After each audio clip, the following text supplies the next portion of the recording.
So you've leased a Mark 8 GTI, borrowed a Mark 7, bought and sold a Mark 6 Golf R, and finally realized there was at one point an engine in one of these small German cars actually worth listening to, the VR6.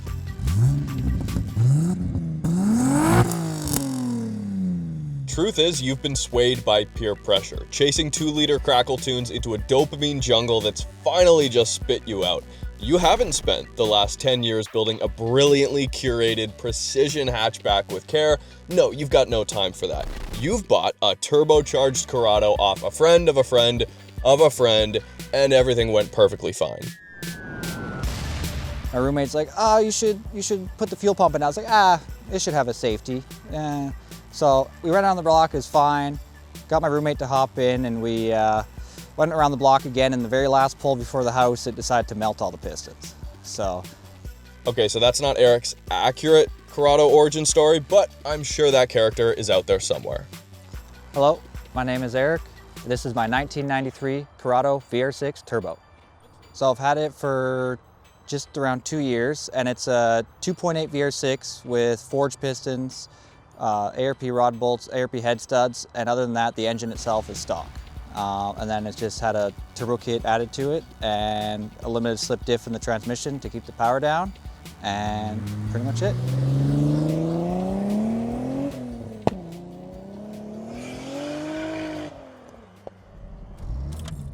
Fires right up. I've not driven a Corrado in about 10 years. It's gonna be really good. The shifter, it feels like I'm holding onto a stick of cotton candy. Like it feels like one of those cotton candy machines. I'm like stirring around, trying to feel for some kind of notchiness and engagement, but all I'm feeling is cotton candy. I'm sure you'd get used to it, but this is the most vague, probably just worn out example of a Corrado shifter, or a VW shifter, any shifter, but we're not just gonna start off with the bad points. The Corrado has so many things going for it. First off, it looks awesome. Number two is, of course, the VR6 engine. And the Corrado kind of started it all, but that same thing that makes this car so good and has so much potential is also weighing it down. I mean that quite literally. Not only is the weight of this iron block VR6 placed over the front axles, it also lacks the full 24 valves and larger 3.2 displacement from the later icons. If you want a hot rod, you're gonna do everything you can with the engine you're given. So we'll see.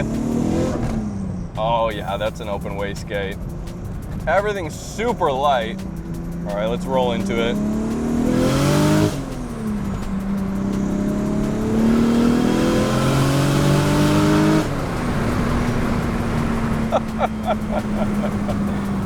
This is what I was hoping for.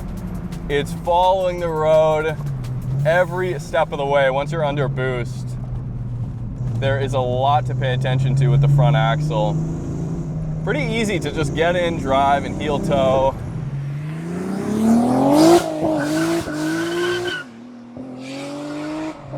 Oh, the sounds though.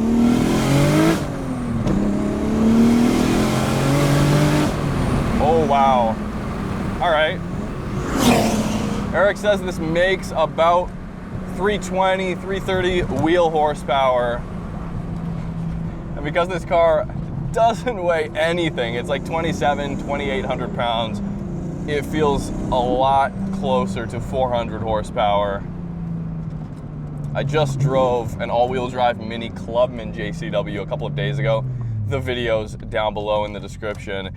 And that was making 430 at the wheels, and this doesn't feel that much slower. So I don't know whether that's a bigger compliment to this car or a dig to the Mini. I'm not quite sure, I haven't decided yet. This is definitely a much less forgiving experience. It's fighting me the entire way. There's so much going on with the steering. Not only the torque steer when you get onto torque, but when the boost hits, which it hits around 4,000 RPM, which is quite high, but the gears aren't too short. So let's roll into it for a second here. 3,000, nothing. And then just blows the tires off second gear.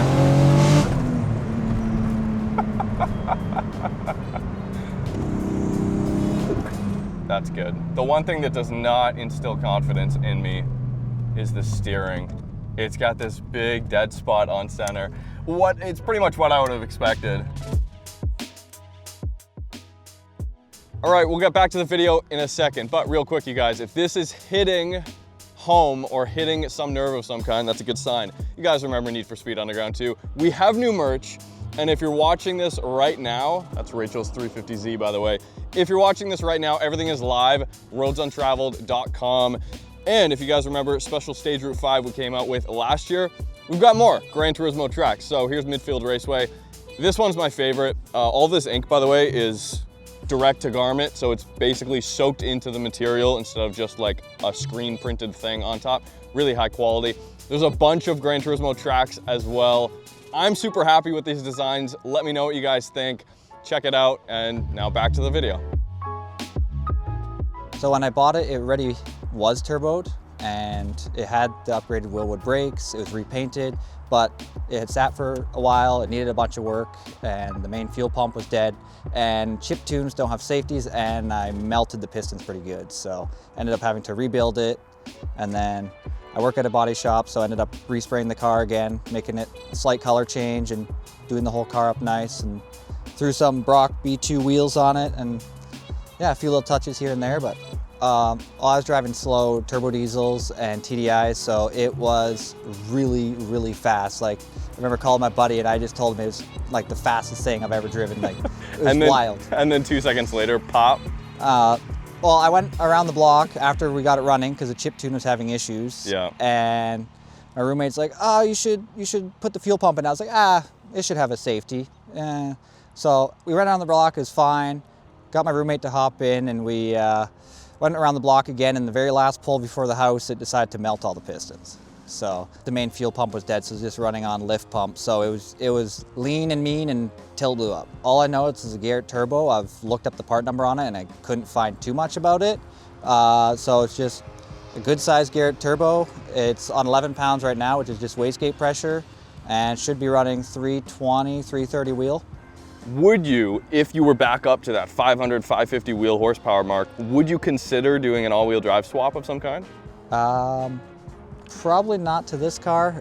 You can do it, people have done it. It's just to find the parts and to do it, it makes good power the way it is, and it's fun enough to drive the way it is. If I wanted to make something more powerful, I'd buy something else. Okay, wow, this is like a rare moment of restraint. Would you ever consider upgrading to a 3.2? No, because this is a OBD2 ECU and harness from a 96 Passat with a chip tune. So this has never seen a dyno for the dyno tune. It's a $200 and some odd chip tune from the internet. So I don't need to change that and make it more complicated.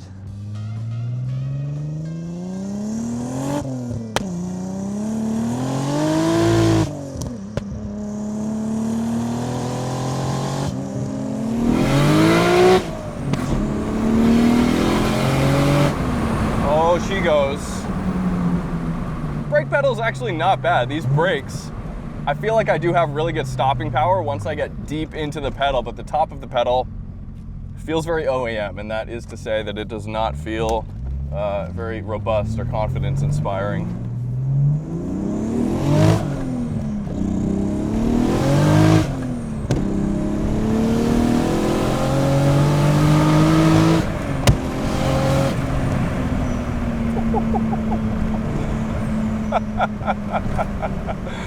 Oh my.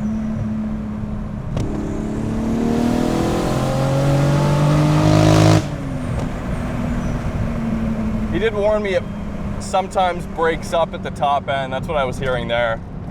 This engine is so basic in the way it's set up right now with this chip tuner Eric was telling me about. So there's really no safety mechanisms at play here effectively. But if the wastegate spring was to fail or anything weird was to happen,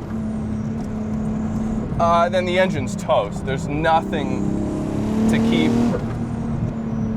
numbers where they need to be.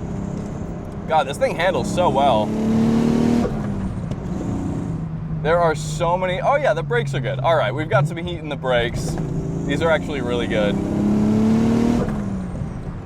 Seating position's good. Kind of crazy to me that even here well, they made these from 92 to 94. This car has power seats. Forward and back is manual, but then it's got up, down is power, and then the recline is also power. That is so strange to me. I don't know exactly how much these cars cost, brand new back in the day, but that is one of the reasons why they did not sell so well and why they were only around for a couple of years. It's because they were costly and nobody was really willing to throw out this amount of money for effectively at the time a luxury item. And even if we look at, just about ready to throw me off the road, even if we look at some of the quote-unquote competition at the time, what arrived a few years later, the DC2 Integra Type R, that didn't stick around too long either, and that was also because it didn't really sell very well. It was expensive. It was not what the market was really after at the time.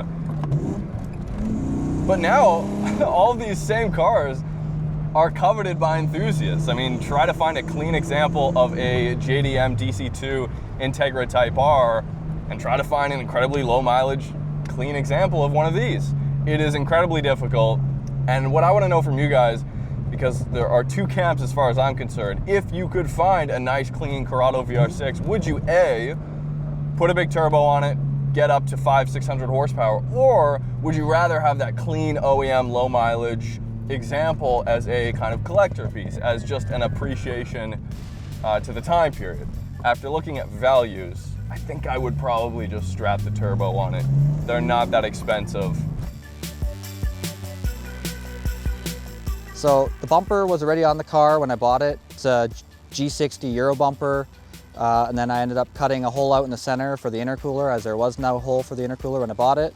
And then it's got G60 Euro lights with VX Tuning headlight lens conversion kit and a Rieger front badgeless grille.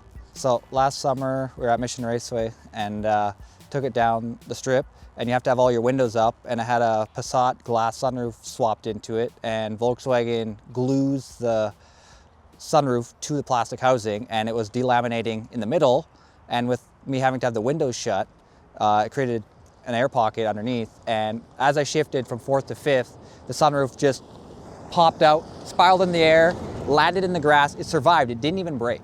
So Whoa, the glass didn't shatter, but it did pop off the mechanism, and the sunroof never worked. So I ended up getting another metal sunroof from a local VW who did a glass swap in his Passat, or his Corrado, sorry. So I got a working sunroof now, and I put a new OEM seal in there when I did the paint job, and haven't had an issue since. All right, sweet. Thanks, Eric. Alrighty. Yeah, once you get into the steering, it actually livens up a little bit. If you were just to drive this car kind of around town, low speeds, you'd forget really quick that it was a fun car to drive. And that kind of really sums up the whole early VW experience. And it just has all the best characteristics of a front-wheel drive hot hatch in a package that's so unique, especially in a historical context.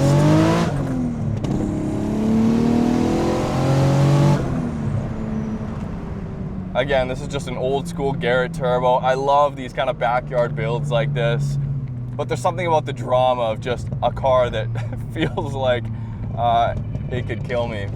I love cars you have to wrestle with. It's a clean car to look at, but it is not a clean driving experience. So much fun, you guys.